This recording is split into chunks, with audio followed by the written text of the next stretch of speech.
अच्छा अनु कोमर हिलावत हनी गोले गोले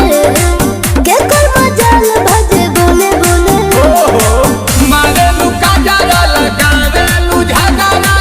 मारेलू दूध के दूला बाहर चढ़ल जवानी रसगुल्ला बाहर चढ़ल जवानी रसगुल्ला ए रसगुल्ला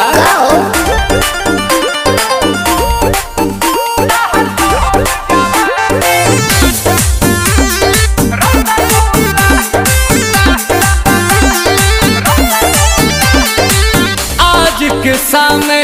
तोहर हिना में कई के आइलो हम बानी जईबू कहीं अबू यहीं लिख के ले रानी सब धन तोरे ह